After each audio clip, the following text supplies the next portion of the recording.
Hare Krishna. So the question is regards to most our festivals that we celebrate. There's always a chariot procession, a Radham. So what is the significance of this?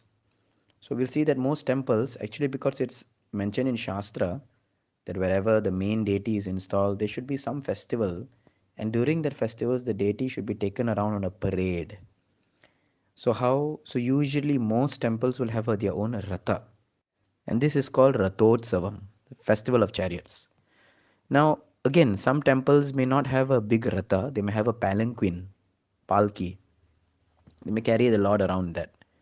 And some temples, like which have elephants in their precinct, like in Kerala and few places, they actually have Gajotsavam, elephant festival, where elephants will carry the deities and move around.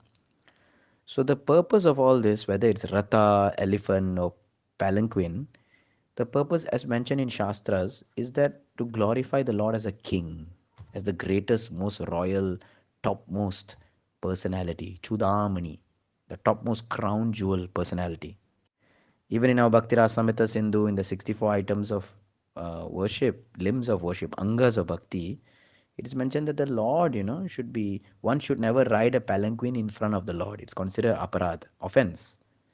To be situated more higher, more opulent, more grandeur, to steal the spotlight. It's considered offense. Because when we come to the temple or anyone comes to worship the Lord, everyone is only focused on Him, the Supreme Personality of Godhead.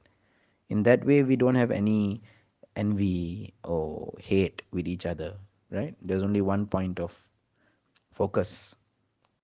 So it's the question, how do we reciprocate? Well, the reciprocation comes in those who participate. If it's a ratha, if they allow you to pull, right? If it's a palanquin, they allow you to carry, right?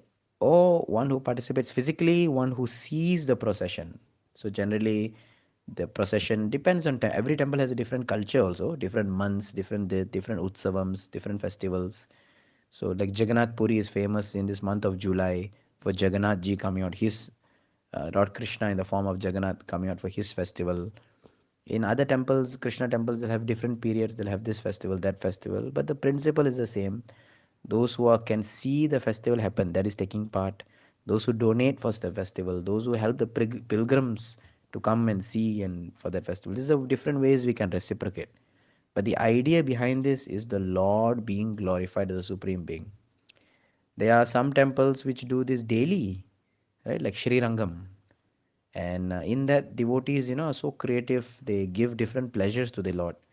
Like, for example, there's one thing called the style in which they carry the Lord around palanquin. So, Gajanatyam, Simhanatyam, Sarpanatyam. They bring the Lord around like a snake. Then the Lord zzz around. And they bring like a lion, how a lion moves. And the most sweet is the elephant, how the elephant walks. Very sweet. So, that way they carry. So, these are different ways they give pleasure to the Lord as a king, as a royal personality. And it's actually very personal, very glorifying, and one also feels very soothing in the heart. And therefore, I think every temple, whoever the temple belongs to, whichever deity is worshipped, has this festival of chariots to the capacity of the pilgrims, to the capacity of the devotees, to glorify their supreme deity. Hare Krishna.